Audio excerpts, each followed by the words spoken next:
Mesdames et messieurs, bonjour, soyez le bienvenu sur Tout Simplement pour une toute nouvelle émission de Les Livres C'est Magique. Aujourd'hui, pour ce 6e épisode, cette émission sera intégralement consacrée à l'interview de Laurent Demouzon dans notre rubrique L'encre et l'âme, l'occasion d'en apprendre un peu plus sur son parcours et ses histoires.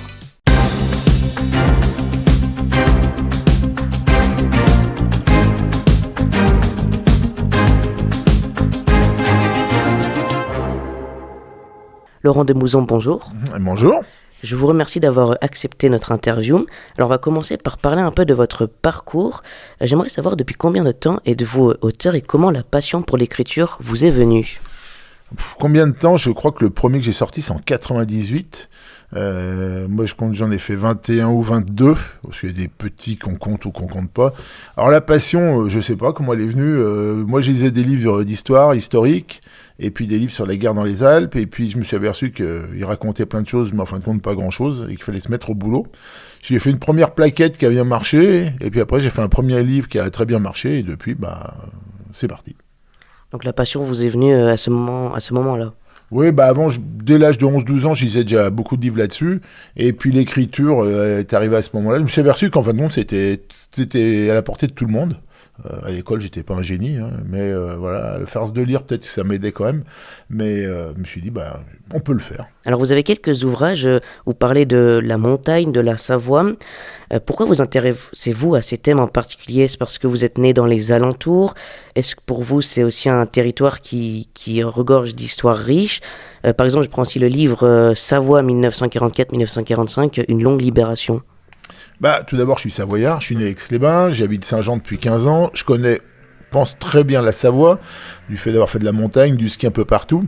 Et avant d'aller relater l'histoire de la France, c'était bien de relater de ce qui s'est passé chez nous. Alors là, le prochain, il est sur les Hautes-Alpes, mais pour l'instant, c'était en grande partie sur la Savoie.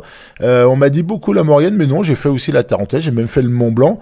C'est suivant un peu le sujet et que je veux traiter, je regarde si j'ai les photos, l'illustration, et puis ça m'amène en Tarentaise, en Maurienne, ou alors j'en fais un sur la Maurienne, un sur la Tarentaise, ou en général, voilà, j'essaie de varier. Très bien. Et quelle est parmi toutes vos créations celle qui a eu le plus de succès en termes de vente ou surtout de retour de lecteurs? Alors, j'ai un best-seller, c'était Savoie juin 40, volume 1, c'était la guerre face aux Italiens, qui a très bien marché, j'ai fait des retirages, et puis surtout, j'ai eu Maurienne 1940, il y a moins de tirages, mais il est parti très très très très vite, à tel point qu'il faudrait penser à le rééditer. Donc on s'aperçoit que c'est 1940 qui intéresse les gens, quoi. Très bien. Et donc, il y a quelques instants, vous avez parlé d'un livre sur les Hautes-Alpes. Donc, c'est votre futur projet littéraire? Alors, il n'est pas sur les Hautes-Alpes, il est sur le 159e régiment d'infanterie alpine, le 15-9, et il est basé à Briançon. Mais ils viennent souvent à Valloire, ils vont participer à la libération de la Maurienne, ils vont aller se battre dans le nord de la France, et c'est surtout une conquête de la montagne.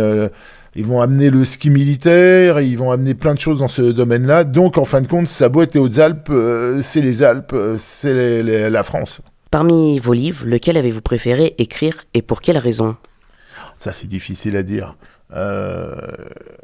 Tout ce qui touche 1940 me fait de plus en plus plaisir. Donc, bien sûr, tout ce qui s'est passé dans les Alpes. J'ai écrit un livre sur la campagne de Norvège en 40. Alors, celui-là m'a fait très, très plaisir parce que c'est un sujet qui est un peu méconnu. C'est une victoire française, c'est une sacrée expédition. Les Savoyards y sont allés. Et à Valménier, notre seul tué, il est mort à Narvik. Donc, voilà. Donc, ça, c'était bien. Mais ma saga sur les chasseurs alpins qui fera 4 volumes, et pour l'instant, on en a écrit 2 avec mon ami David Thiel, ça aussi c'est très prenant. En fin de compte, quand je me mets dans un livre, je crois que n'importe quel livre, il faut qu'il soit parfait, le plus creusé possible, et sur le moment, c'est mon préféré, jusqu'au suivant. Et où trouvez-vous vos sources pour vos créations? Est-ce que vous rencontrez des personnes? Vous allez chercher dans les ressourceries des bibliothèques? Comment faites-vous pour trouver toutes ces histoires? Alors, je regarde d'abord ce que j'ai en illustration, en photo. Parce que pour faire un livre, il faut l'illustration, et souvent les gens n'ont pas d'illustration, alors ils vont dans les bibliothèques, les médiathèques, ils vont aux archives de l'armée, mais malheureusement, sur mes sujets, il n'y a rien là-dedans. Donc, j'ai d'abord un gros fond photo. Quand je vois que j'ai assez de photos, je regarde mes documents. Alors, ça peut être des documents pris au service historique de la Défense à Paris, à Vincennes, on va gratter dans les archives de Savoie. Les archives privées, des fois, on arrive à avoir des familles qui nous donnent des choses. Les livres qui ont été écrits sur le sujet, bien que parfois, il faut prendre des pincettes parce que tout n'est pas exact. La presse aussi, qui a pu relater des choses. Et puis, tous les réseaux, alors copains, pas copains, fut futurs copains qui ont des choses. Des fois, c'est juste une photo ou une lettre, mais ça complète. Donc, c'est un énorme pulse. Et plus on a de documents, plus c'est complexe à écrire. Quand vous avez un seul document, c'est facile quand il y en a plein. Et là, je vous avoue que le prochain, j'avance, mais lentement quand même.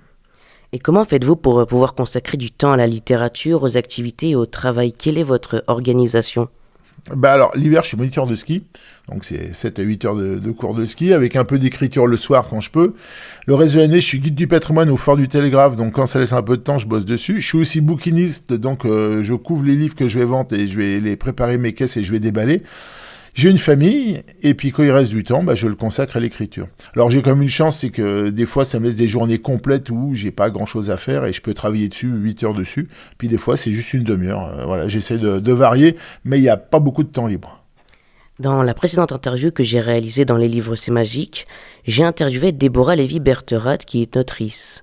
Je lui ai demandé de poser une question pour le prochain auteur, en l'occurrence c'est vous, et sa question était: qu'est-ce qu'il ou elle a voulu transmettre de plus important, peut-être en particulier aux jeunes lecteurs et lectrices?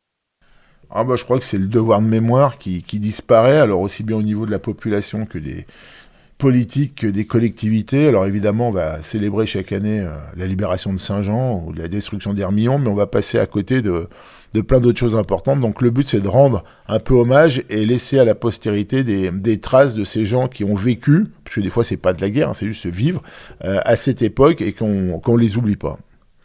Et selon vous, est-ce que l'influence des réseaux sociaux et des jeux vidéo, donc sur les jeunes générations, a un impact sur le fait qu'ils s'intéressent moins à la littérature? Je sais pas, parce que moi, je connais quand même beaucoup de jeunes qui lisent. Ça lit, il y a ceux qui lisent pas. Moi, ma fille lit beaucoup, elle a 20 ans, elle a toujours beaucoup lu, malgré les réseaux sociaux, malgré les jeux.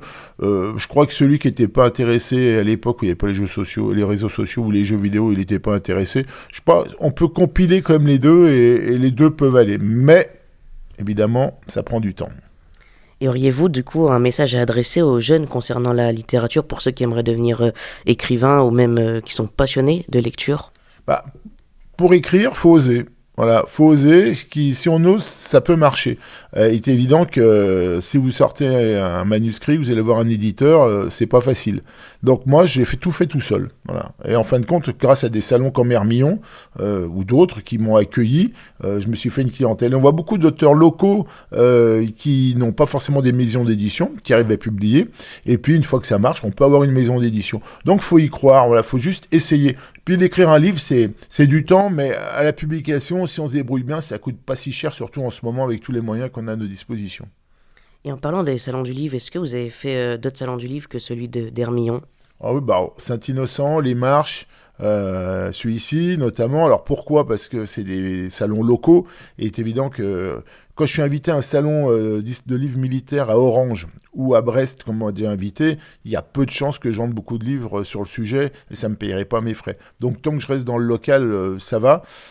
Si parfois il y a un salon plus important sur un sujet plus vaste, notamment par exemple les chasseurs alpins et qu'on est invité, alors on est invité à Paris des fois, aux Invalides, sauf qu'il faut trouver le temps. Mais c'est avant tout des salons locaux, on a un ancrage local et on a surtout une clientèle fidèle. Et vous y serez au salon du livre d'Hermillon cette année? Alors, pour la première fois depuis je ne sais pas combien d'années, je n'y serai pas parce que j'ai pas de nouveauté. Donc, j'ai pas de nouveauté. Souvent, ils m'ont pris sans nouveauté, mais j'en ai profité pour prendre quelques jours de vacances.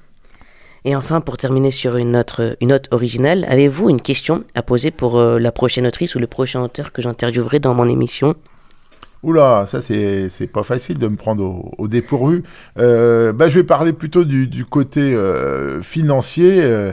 Est-ce qu'un auteur peut arriver à vivre de son écriture à l'heure actuelle? Merci. Merci beaucoup Laurent Demouzon d'avoir été avec nous pour notre émission. C'est la fin de cette émission de Les Livres C'est Magique. Si vous êtes passionné de littérature ou que vous êtes écrivain, vous pouvez participer à notre émission en nous contactant à notre adresse mail tsimplement1@gmail.com. Et sur ce, on se retrouve bientôt sur cette même chaîne.